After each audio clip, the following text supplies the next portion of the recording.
Hey, boos. Did you miss me? Did you miss me? Because I missed you.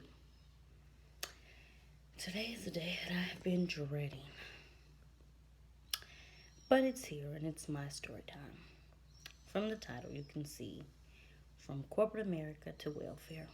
This is my life. Not saying that there's anything wrong with welfare, but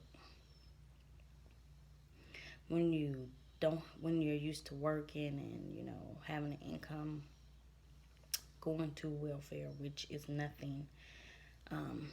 And I can't even say that I'm going to welfare because I haven't even got approved.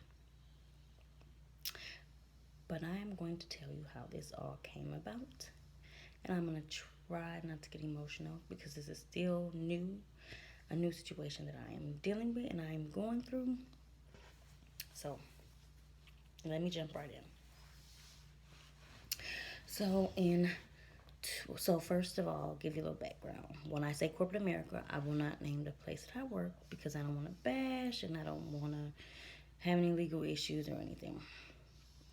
I worked in corporate America since I can remember. But I was at this particular place for 5 years, and I've been in the state of Arizona for 6. So pretty much the whole entire state that I've been in Arizona. When I first started out at this company, it was an awesome company. Like I said, I don't want to bash, so I'm not going to say the name of the company. But I was at this company for 5 years, and I was and still am a hard worker. So I had been at this company for about 3 years. I was in a department where it wasn't a lot of growth, but the pay was absolutely good, and we bonus and different things like that. So it had its comps, and that's why I stayed so long, and because I enjoyed what I was doing. So around 2014, I was approached by management to take a position as a manager. And of course, I am excited. And I want to stop because I may have to do this video in 2 parts. I don't want it to be too long, but we'll see. So I was excited. I was so happy finally after being there for 3 years. I'm finally going to get what I deserve. I was just so happy. Sorry if you hear the door opening because it is people who will not let me have time to myself to do this video. So, anyways, like I was saying, 2015, I was in 2014, the end of 2014, beginning 2015. So, like in October 2014, September, I was approached by management to take on a management position. And I was so happy. Finally, like, oh my God, I had been here 3 years. And I was finally getting my opportunity to show that I was management material. I mean, I think that they knew that, and that's why I was approached. So I was so happy. So, of course, I said yes. They said that they were waiting on approvals from HR and that they needed someone to just move right into the position. As soon as the approvals came from HR, I would have it. I wouldn't have to interview, nothing like that. It was a promotion, and it was for me. So, of course, I took it. I took it because I trust people so easily. So, I took the position, and I was miserable. I had to deal with people being racist, saying that I only got the promotion because I was African American woman, even though I hadn't got the promotion yet. I had just moved over like an idiot and was being a manager and not getting paid for it because they were waiting for HR, is what they had told me. HR approvals. So I was dealing with that. I was just dealing with horrible people, and these people I had worked with for 3 years. So I had thought I had friendships with these people, but you know who your true friends are. When you get a promotion or when you get a raise or when something good happens to you in your life. And like I said, I hadn't even got it yet. I was what they call an intern manager waiting for HR approvals. So I was doing this job and I was stressed out. I developed an ulcer. My hair started falling out and I was just miserable. I became, I would say I became depressed, and I would get off of work and I would sleep all day, and it was just horrible. And so I was actually working two jobs at the time because I was working part time at a lovely place, and I will say that place's name. I was working part time at Victoria's Secret, for the holidays. The holidays was getting ready to come, just to get some extra money. And I was so happy because I was like, oh, if I get this position, well, when I get this position and I get this pay increase, then I won't have to. And I did not have to work a second job at Victoria's Secret. I did it because I had goals that I did not even do. I wanted to buy myself a Louis Vuitton purse, and I didn't want it to come out of my main source of income. But I didn't even do that. So let's get back to the other job. So I was there, and I was doing this position and working hard and doing everything that was asked of me. And in December, like I said, I had gotten sick. And in December, the managers had called all of the teams in, and it was a guy standing there. And we had several people quit, so we're thinking, oh, okay, this is going to be a new guy to replace the people who quit. No. That was the first sign that I should have listened to, and I should have left. So the manager said, this is the new manager of this department. And boy, did everybody look at me. And of course, being the person that I was, and I am, I was not going to show no emotions. I was not going to act like I was upset or anything, even though I was crying on the inside. I was so hurt, and thinking about it now, I get a little emotional because I don't know what I did to deserve that. And still to this day, I don't. But I'm not going to get emotional because it was a blessing in disguise. Like I said, I had became sick. My hair was falling out. It was some horrible people that I was going to be managing, and I don't know if I could have been biased with the way that they were treating me. So, anyways, I was so upset. But again, I took it like a champ. Like, no one except for like my closest friends knew that something was wrong or whatever. So at first I was just like, you know what, I'm just gonna let it go. I am just going to let it go because it's no big deal.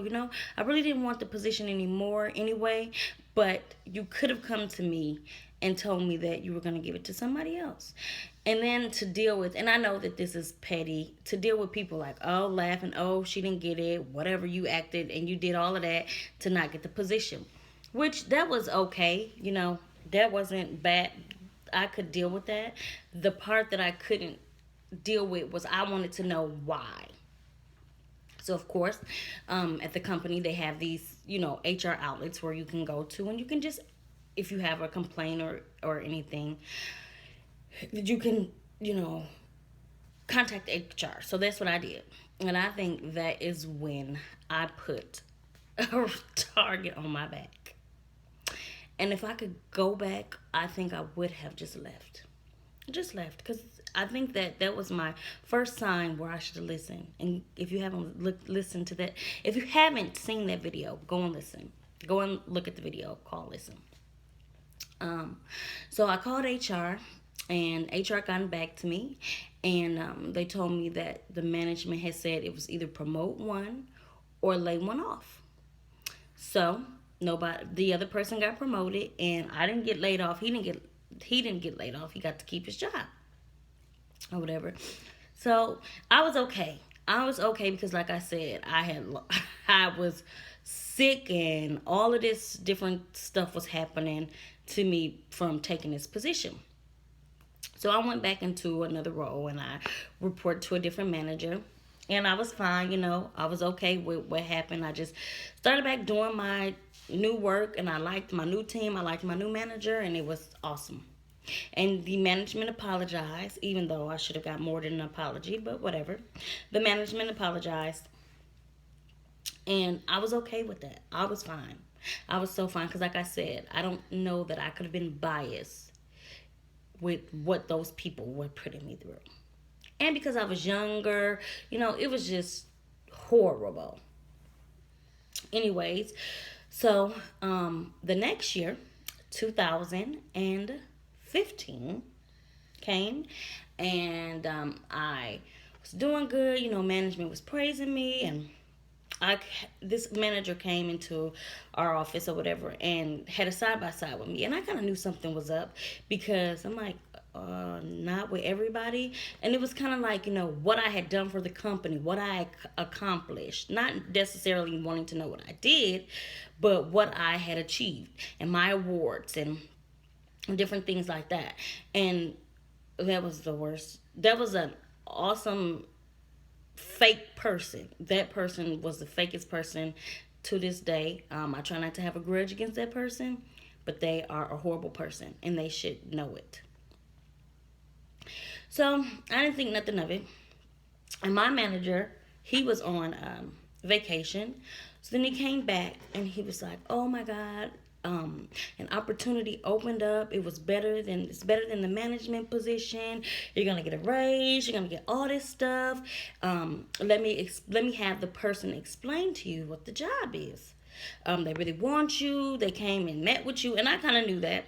So I was so excited once again, and I'm gonna get emotional. So once again, I was so excited because I was like, finally, my hard work, and I worked hard, and I think that not saying that me working hard was a or is a downfall, but you can't put 100, and I'm just an emotional person, so you can't put 100% in a job when you have a family, when you have kids and you have a boyfriend or husband, and you have to kind of balance it out. And I did not have a work life balance. My work came first because I made excellent money. So if you hear stuff in the background, this is the only room that's quiet, but of course it's people in here and they're making noises, so excuse that. But anyways, so I was so excited when they described to me what the job was, when they told me, what the pay was. And again, and you guys are gonna say, "You are so stupid." It wasn't.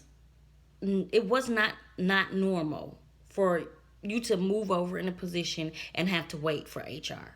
It wasn't not normal, and because this was a new person, I did not have a reason to believe that this person was going to be dishonest.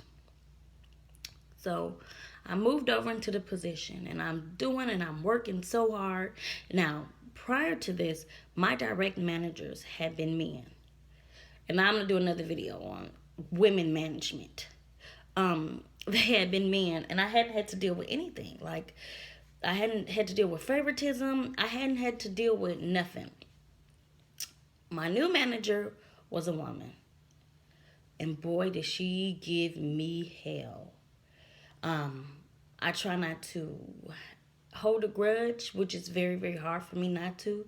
And I try to forgive because that's the right thing to do. But right now, I am having a horrible time with forgiving and not having a grudge.